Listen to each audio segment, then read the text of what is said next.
మీరంటే మీరే ఏపీలో ఓట్ల ఫైట్. మీరు దొంగ ఓట్లు చేర్పించారంటే మీరు దొంగ ఓట్లు చేర్పించారు, మీరు దుర్మార్గులు అంటే మీరు దుర్మార్గులు అని రెండు పార్టీలు విమర్శించుకుంటున్నాయి. అంటే టీడీపీ జనసేన ఒక పక్షంగా, వైసీపీ మరొక పక్షంగా విమర్శించుకుంటున్నాయి. అందులో ఎవరిది నిజం, ఎవరి అబద్ధం, ఎవరి చెప్పిన దాంట్లో వాస్తవికత ఉంది, ఎవరు చెప్పిన దాంట్లో అవాస్తవికత ఉన్నది అనేటువంటిది కూడా ముఖ్యం. అయితే దొంగ ఓట్ల విషయం అనేటువంటిది గత కొన్ని సంవత్సరాలుగా ఉంది ఎప్పటి నుంచో. కానీ ఈ మధ్యకాలంలో దాని మీద జరుగుతున్నటువంటి చర్చ చాలా తీవ్ర రూపంగా ఉన్నది. ఎన్నికల కమిషన్కి సంబంధించినటువంటి విధులు, ఎన్నికల కమిషన్కి సంబంధించి జరుగుతున్నటువంటి అంశాలు ఇవి మరొక వివాదాస్పదమైనటువంటి అవి. సరే, టీడీపీ జనసేన ఈరోజు ఇద్దరు కలిపి ఇద్దరు సంతకాలు పెట్టి, కింద టీడీపీ జనసేన చంద్రబాబు నాయుడు గారు, పవన్ కళ్యాణ్ గారు ఇద్దరు సంతకాలు పెట్టి వారు కొన్ని అంశాలతో కూడినటువంటి అంశాలను తీసుకొని పోయి ఈసీకి ఫిర్యాదు చేసి వీటిపై చర్యలు తీసుకోండి అని చెప్పని ఇచ్చారు. అవి ఏంటో చూద్దాం. తర్వాత విజయసాయిరెడ్డి గారు వెళ్ళి వైఎస్ఆర్సీపీ పార్టీ నుంచి వారు కూడా రిప్రజెంటేషన్ ఇచ్చి వారు కూడా వచ్చారు. వారు కూడా కొన్ని అంశాలను తెలియజేశారు. అయితే వీరేం తెలియజేశారు, వారేం తెలియజేశారు అనేటువంటి దగ్గర చాలా ఆశ్చర్యకరమైనటువంటి అంశాలు దాగి ఉన్నాయి. ఒకసారి దాంట్లో వాళ్ళు మాట్లాడిన బైట్స్ ఉంటాయి, ఒకసారి ప్లే చేయండి. ప్రజల్లో ఉండే తిరుగుబాటు చూసిన తర్వాత హోల్సేల్గా ఓటర్స్ అందరినీ మార్చేయడం, దొంగ ఓట్లు వేసుకోవడం ఇలాంటివి చేస్తే తప్ప సాధ్యం కాదనే కన్క్లూజన్కి వచ్చారు. ఈరోజు ఒక ఎగ్జాంపుల్ ఇచ్చాం. ఒక్క చంద్రగిరిలో ఫార్మ్స్ కింద 1,15,000 ఓట్లు ఇచ్చారు. దాంట్లో దగ్గర 33,000 ఓట్లు ఆమోదించారు. దాంట్లో వేరే నియోజకవర్గంలో విత్ ఎవిడెన్స్ అన్ని కూడా మేము పెట్టాం. కడాన ఎన్నికలను అపహాస్యం చేసే విధంగా సచివాలయ స్టాఫ్ తో వాలంటీర్లతో కండక్ట్ చేయాలని ప్రయత్నం చేస్తున్నారు. వీళ్ళు చేసే అన్ని తప్పుడు పనులు వాళ్ళ దగ్గర చేపించాలని. బూత్ లెవెల్ ఆఫీసర్స్ ఒకప్పుడు టీచర్లు చేసేవాళ్ళు. ఇది నాకు ఆశ్చర్యం వేస్తుంది. 83 నియోజకవర్గంలో మహిళా పోలీసులను బియ్యంలోకి పెడితే వాళ్ళకి మహిళా పోలీసులకు ఏం తెలుస్తుంది ఇవన్నీ అంటే? ఇంకొక పక్క వై ఏపీ నీడ్స్ జగన్ అని కలెక్టర్ దగ్గర నుంచి అందరూ క్యాంపెయిన్లు చేస్తారు. ఇప్పుడు చేసిన అరాచకం చాలదు, రాతి యుగానికి తీసుకుపోవడానికి అలాంటి వాళ్ళు పెట్టుకొని చేసే పరిస్థితికి వస్తున్నారు. ఈరోజు ఆంధ్రప్రదేశ్లో అక్కడ ఇంత ఓటర్స్ ఎన్యూమరేషన్ ఫ్రాడ్ జరిగిందని, బిఎల్ఓలు తప్పులు చేశారని, టీచర్లు తీయేశారని ఎక్కడ కంప్లైంట్స్ లేవు.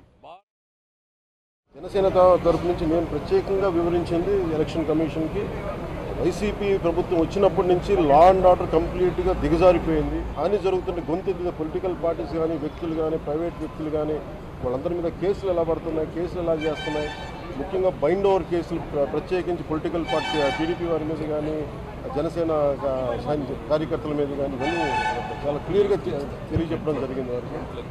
అలాగే పోలీసు అధికారులని ఇప్పుడు సడన్గా మారుస్తూ ఉన్నారు. లాస్ట్ 2 నెలలుగా మార్చేస్తూ ఉన్నారు. మళ్ళీ ఎన్నికలు సంఘం వచ్చేటప్పటికి మళ్ళీ వాళ్ళకి కావాల్సిన అధికారులు తిరిగి అక్కడ వేయించుకునేలాగా తీసుకొచ్చిన ప్రణాళికలు చేస్తాం. అది కూడా బలంగా తెలియజేస్తాం. వాలంటీర్స్ అనేది విలేజ్ సచివాలయం అనేది ప్రత్యేకించి అది యాంటీ కాన్స్టిట్యూషనల్ బాడీ. వాళ్ళని దయచేసి ఎన్నికల సమయంలో గడిచినటువంటి ఎన్నికల్లో glass symbol through out the state ఇవ్వడం జరిగింది. అటువంటి సింబల్ని, కామన్ సింబల్ని ఒక పొలిటికల్ పార్టీకి రాష్ట్ర వ్యాప్తంగా కొన్ని స్థానాల్లో 175 స్థానాల్లో కొన్ని స్థానాల్లో పోటీ చేసేటటువంటి ఒక రాజకీయ పార్టీకి ఒక సింబల్ కేటాయించడం జనరల్ సింబల్లో నుంచి అది చట్ట విరుద్ధం అది అన్నటువంటి విషయాన్ని కూడా మేము ఎలక్షన్ కమిషన్కి నివేదించడం జరిగింది. ఒక వ్యక్తికి 175 నియోజకవర్గాల్లో 25 పార్లమెంటు స్థానాల్లో 10 లక్షల మందో, 20 లక్షల మందో, 30 లక్షల మందో బోగస్ ఓట్లు ఉన్నారన్నటువంటి విషయం ఎలా తెలుస్తుంది? కంప్లైంట్ అన్నటువంటిది బిఎల్ఏస్ ఇవ్వాలి, ఆ బిఎల్ఏస్ చెప్పాలి ఏది బోగస్ కంప్లైంట్ అన్నటువంటిది. అంతేకాని ఒక వ్యక్తి, తెలుగుదేశం పార్టీకి చెందినటువంటి ఒక వ్యక్తి రాష్ట్రంలో 175 స్థానాల్లో ఎన్ని బోగస్ ఓట్స్ ఉన్నాయి అన్నటువంటిది చెప్పాడు, కంప్లైంట్ ఇచ్చాడు అని అంటే ఆ కంప్లైంట్లే బోగస్ కంప్లైంట్. కాబట్టి అతని మీద చర్యలు తీసుకోవాలి అన్నటువంటి విషయాన్ని మేము ఎలక్షన్ కమిషన్ దృష్టికి తీసుకురావడం జరిగింది. రైట్. సరే, ఎందుకు చూపించామంటే టీడీపీ జనసేన వెళ్ళి కొన్ని అంశాలతో ఫిర్యాదు చేసింది. వైఎస్ఆర్సీపీ విజయసాయిరెడ్డి గారు వెళ్ళి మరికొన్ని అంశాలతో ఫిర్యాదు చేశారు. ఫైనల్గా విజయసాయిరెడ్డి గారు చేసినటువంటి ఫిర్యాదు ఏంటి అని అంటే, జనసేనకి గుర్తు కేటాయించొద్దు, కామన్ సింబల్ ఇవ్వద్దు, ఒక దగ్గర గ్లాస్ ఇవ్వండి, ఒక దగ్గర బాటిల్ ఇవ్వండి, ఒక దగ్గర ఇంకొక గుర్తు ఇవ్వండి, ఒక దగ్గర రథం ఇవ్వండి, ఇంకో దగ్గర చెంబు ఇవ్వండి, ఇంకో దగ్గర చీపురు ఇవ్వండి, ఇంకో దగ్గర ఇంకోటి ఇవ్వండి, ఈ కామన్ సింబల్ ఉండొద్దు. అది ఆయన చేసింది ఏంటంటే పవన్ కళ్యాణ్ గారికి గ్లాసు గుర్తుని కేటాయించొద్దు, గ్లాసు గుర్తుని ఇవ్వద్దు.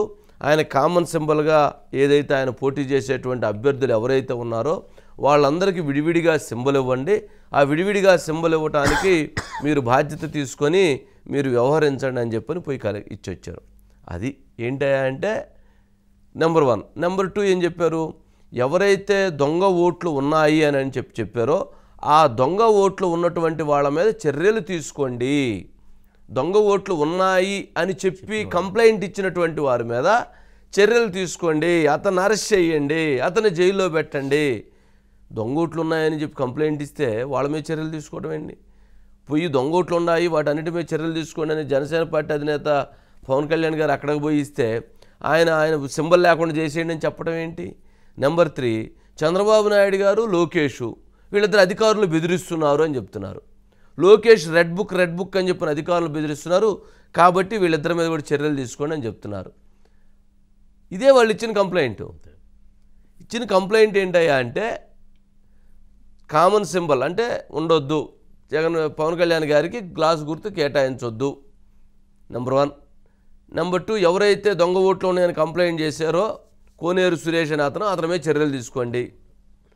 నెంబర్ 3, చంద్రబాబు నాయుడు గారు లోకేష్ ఇద్దరు కూడా అధికారులు బెదిరిస్తున్నారు కాబట్టి వాళ్ళ మీద చర్యలు తీసుకోండి. ఇది వాళ్ళు ఇచ్చొచ్చింది. పవన్ కళ్యాణ్ గారి మీద ఎంత కసితో ఉన్నారనేటువంటిది అర్థమవుతుంది. ఆయన టార్గెట్ చేయడం అంటే ముందు టీడీపీ జనసేన పొత్తు పెట్టుకోకూడదు అనుకున్నారు. పొత్తు పెట్టుకొని వాళ్ళిద్దరూ కలిసి ఒకటే పేపర్ మీద 2 సంతకాలు చేసి తీసుకుపోయి ఇద్దరు కలిసి వెళ్ళి కంప్లైంట్ ఇస్తున్నారు. మరి అలాంటి జరుగుతున్నప్పుడు దాన్ని ఎలా విధంగా ఇంకా స్ప్లిట్ చేయాలి? సింబల్ లేకుండా ఉంటే కన్ఫ్యూజ్ అవుతారు ఓటర్లు, సింబల్ లేకుండా ఉంటే కన్ఫ్యూజ్ అయ్యి ఏదో గుర్తుకు వేసేస్తారు. అప్పుడు అక్కడ పార్టీ ఓటమి చెందిద్ది, పవన్ కళ్యాణ్ ఓడిపోవాలి. ఇలా ఒక రకమైనటువంటి కొన్ని ఆలోచనలు. ఇది నెంబర్ 1, అది కనిపిస్తుంది. సరే ఓకే, విజయసాయిరెడ్డి గారు ఇచ్చింది కరెక్టే, టీడీపీ జనసేన ఇచ్చింది కరెక్టే అనుకుందాం. సరే టీడీపీ ఇచ్చినటువంటి అంశాలు ఏంటి అనేది దాంట్లో వాళ్ళు మెన్షన్ చేసింది ఏంటంటే వారు దాదాపు 10 లక్షల ఓట్లకు సంబంధించిన దరఖాస్తుల అంశాన్ని కూడా పరిశీలించలేదు.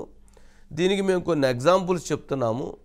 కర్నూలులో 67,000 ఓట్లు బోగస్ ఓట్లు ఉన్నాయని చెప్పిన వాళ్ళు ఇస్తే 59,000 ఓట్లు ఒరిజినల్, 8,000 ఓట్లు బోగస్ ఓట్లని తేల్చారు. అంటే 8,000 ఓట్లు దొంగ ఓట్లు ఉన్నాయి.